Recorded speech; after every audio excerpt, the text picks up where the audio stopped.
Yamo Kwaba Edeba Opemsuo Radio on YouTube, Opemsuo Radio on Facebook. Me ameka say ye frame Raphael Kofi Atakra ameka prama sujumedie ho. Ene menante sie nyina ne se yaba bedru Kumasi Asante Kotoko training grounds ye Adako Jachie. Na ye bedru ye no yaba befa update of the team's preparation ahead of the 2025 President Cup Baso ewo enkran pumpuni mantem. Na very lucky for us ye bedru ye no ye hunu se Kotoko de project hyehyɛ so na ye pese ye na tiefo ene ye na hwefo ehunu the happenings of the project ekoso ewo Adako Jachie. Enti wo hwe machi a project Kumasi Asante Kotoko, the currently led IMC Nana Apenkra Akosiewa starting it up.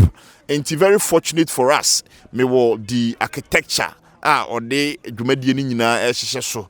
Enti yebagye na dwenkyerɛ ene the duration obetimi de awie project no ene the information project no kra project ben matete say a gym center ama for the playing body and a comprise of an office setup nemum architecture na ba or the detail of the project ebeba nti me call the project manager and chain wabra woni Opemsuo Radio on Facebook etwetwe nkomo manager yamo akwaba edeba Opemsuo Radio on Facebook, Opemsuo Radio on YouTube.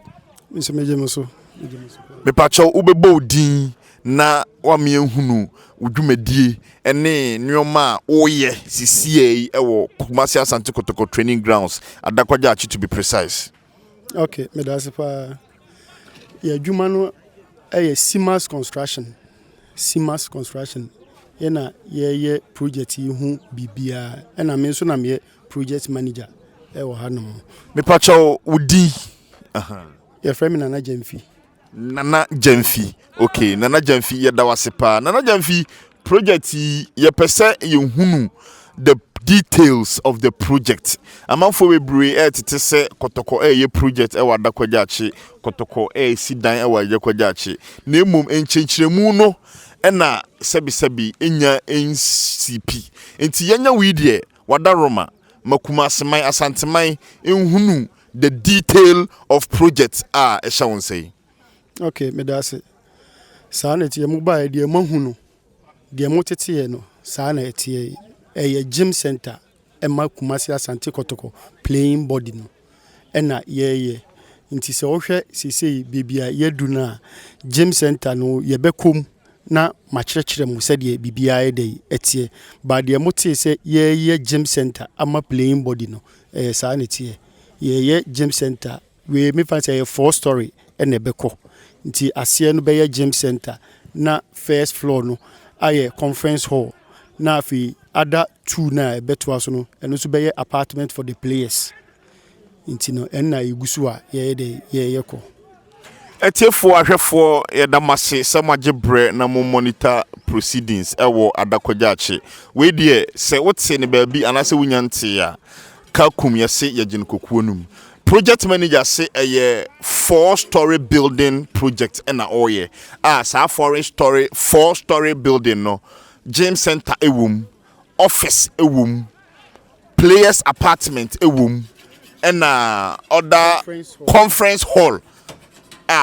For the purposes of conferences. Kumasi Asante Kotoko on any press conference biana say Kotoko ebeko abiaya omoa na aye. Which is say omubeyi Baba Yara press center no e de free omudwumadiem na say no omo omo press center anytime Kotoko meet the press ni bia no Kotoko any press ni be hia e wo sa building yigina ha mi menua me da se na oka bibi about the duration say no Kumasi Asante Kotoko supporters esusu say wo mo rival Accra House of Folk in terms of project there they've advanced at a level Kotoko enyenduru ho say duration bena omo hwe animu se ubetimi ede awie and say so wow ho how is the project going on? Okay, so by obehwe I think say ye shasi enche but oba na wo hwe the way a speed up na e be kire wo how ye ni abre and seriousness ye dey ahye project in my head ye ko nti time factor no e dey mintimi enka se e bia 2 years 1 year 3 years or so but asia ne dey ye hope say in the next 1 year no ye bewie asia ni nyina ye gym no any setup bibia ni complete ayede e dey ama fancy playing body no na afi di akeko no na ye toa so ekosa unse dan sie na process untimi mfiti preko pe emfantata so gidigidi enkonkodu eniti ne eye process uye we free ho no mo no watwen kakra na we aba na watwen kakra no so nyina na time factor ni mu ye dey etwe nti ase ne de ye bompa ye say in a year time no na nyame ya adoma na yetima wie ase ne complete e de ama playing body no na afidi aka no ye ko Etiefo Yegusua ewo Adako Jachie. We a project manager no mo asem.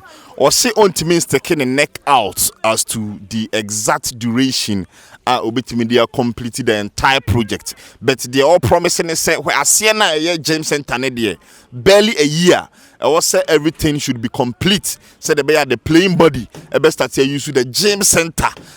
Or can one say because said the can't teach munas no. The down floor, which is the basement, purposely for James Center. So when they or sure Kotoko fans more here Opemsuo radio, Opemsuo TV say in a year time, the gym facility will be complete for the players to use. Enti baby adu su die, ye gwa go rap project nim near the project na hon komo. Enti kosoa ne enye adwuma ewo Opemsuo radio on TV, Opemsuo radio on YouTube. Me das. Ye hye mo bose ye ba bedru Adako Jachie die.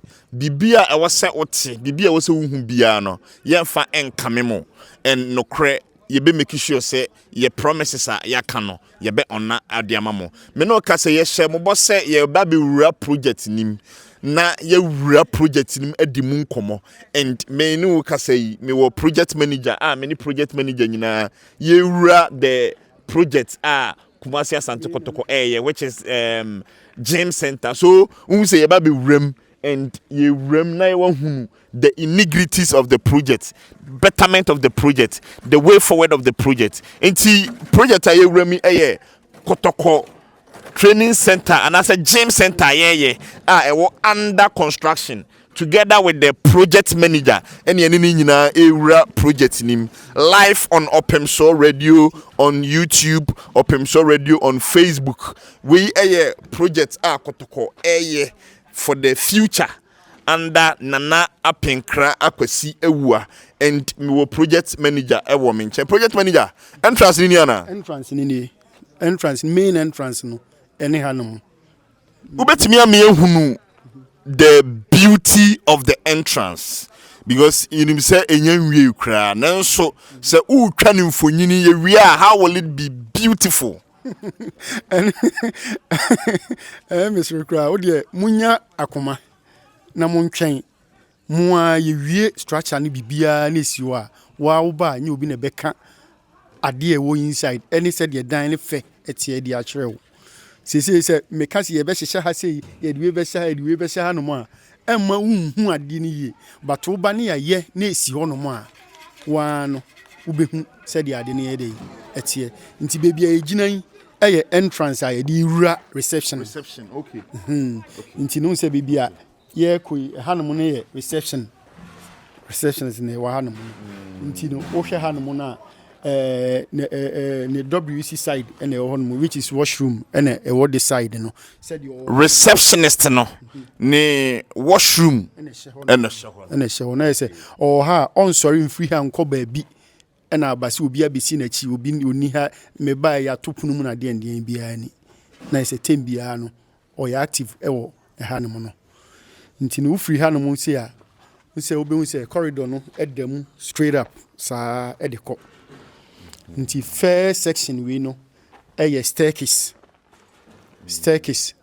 de ebe top staircase because what me we say abrosan nti staircase de ebe top no The project manager Musa me pacho with this setup no na che say ebeye abrofo way of the frustration no which is elevator ze abrofo be kan we dey be normal staircase we ni be normal staircase e wo ha no mo esei unse staircase no edan no because of say eye kese no nya staircase ba ko ne wum nti along the line a ye ko ni nyina me kire mo se wum nyina no me kire we first staircase ayehu sa de ko nti no ofo na top but alongside unse corridor no ena edem no nti no oba first office hanomo physio room physiotherapist ono ni room no ena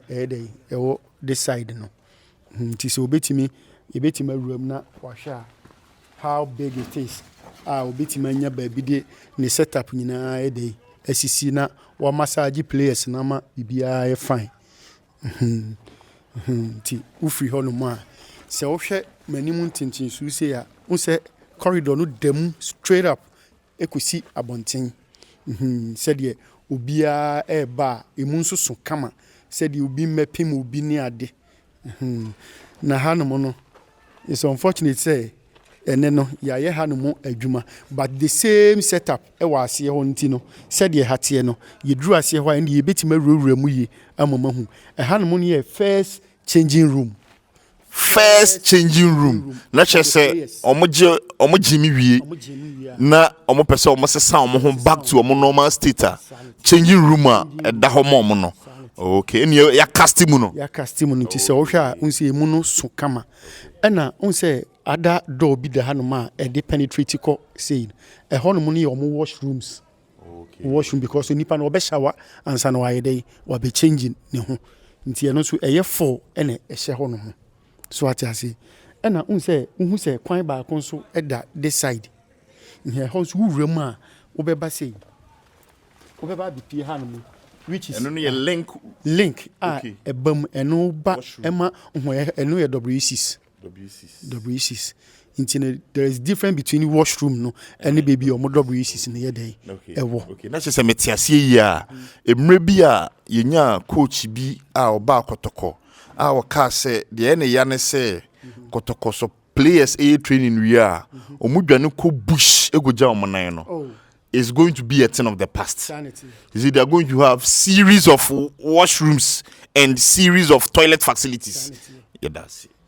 Intino urema eno so eye 3 ena ede ehim ena ehanomo bibia yigina sisi ehanomo ye di door betu hanomo nti ehanomo na omo fane say eye storage mo so what you say like ebi omo toilet troughs ne man kakran kakra bi ompese omo toilet accessories tissue vim detergents bia han no bede on be keeping no ntina ye wie ni sei no na ese project manager ba bia ba bedu so ehon nsem tesen hanum no so say 2 rooms ntina ba ko ye medical room and back so you be reserved as office at one because I was a players no omo niam bi a omo pra omo using more omo in row near the ade and so nya ne special room a ye de sa niam na egu ho no ma tem bia ya tum save a obi a nko ho no nko ha adwen e ho no ntini ya sheda create no for medical room na e ha no so aye one office no so e ho no and the empanyimfo na nim di omo be de omo de be ye and at the twice no so another staircase and so one more you 3 staircases and so no so ebe cut up intino e ba se enipa ba ha bebre kura na ye nkire so ba bia ni obi abefa bia obetimi ayede asane abadan na bibia kokama na chese ye fa wasem a oni ye di na se nkoma oni ye di dia na chese sa building ya we establish the issue of stampede out because there are enough staircases at adofone nnuanom ombeba ha bia no mbe use enti se oye kotokoni na wutie me na what se kotoko ye project bi Adako Jachie a we education ye de amount ewo Opemsuo radio on Facebook, Opemsuo radio on YouTube. Na project manager am a lot of education. Na the me then say the project has 3 different staircases. Se impo se we are see depend nyina e conveni our project nim after completion. Issue of stampede, issue of say obi atwa for bi so de enye kotoko project omuye. Enti project manager ka sembi chire kotoko supporters omo hwewo said de be ya omu benya ahotoso se omu project no ewo under the right place and under the right project manager.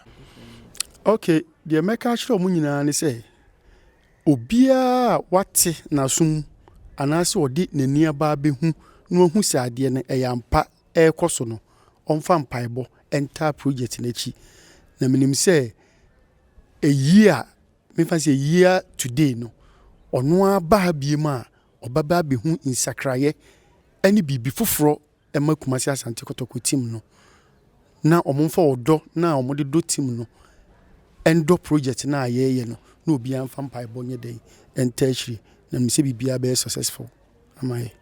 Project manager also hunu team a oni omudi dwuma no ene omo noma bi omoye me pacho makotoko assurance say project no ewia comparatively project I one crime which is projects for Accra folk.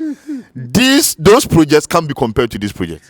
Okay, minim say wisdom na dey a we be kwa kofa ho no. Of course. Say apart from say me project manager Emma construction no. Me ankasa so me kotokoni. Okay. So what you say? And inti ni wie ade na ankasa me ankasa no msumani beje. And inti say house for sire ni ni hwe na den omudi omumi homa no din na kakra ye wie a omonso betimi dia kan asem. Some on Becano, a bit me a BT and climb for them. Say on say Casa Bibri ni Casa Dudono and Toponko. What I say into Omumi in your din Naka crack. You ye be we are. Ness a house for say baby tia near Jamom. Yeah, that's it for your time and your pleasure. Madam was say, midin the Raphael Kofi Atakra of Pramaso and Ene. Kwada ahead of the President's Cup Kotoko Airborne was Sunday. You tuanamon eba Kumasi Asante Kotoko training grounds Adako Jachie and ye no yenya education on Kotoko project or moye together with the project manager. Yetimi enya details of the project. Inti yegusua kase Koswa ne Opemsuo radio, Opemsuo TV enye dwuma. Ye dase se wajebre na wa monitor dwumadie no. Die kan say share ma afoforo nso enhunu die todwa ewo Kotoko training grounds me kire Adako Jachie. Project manager ye dase. Okay,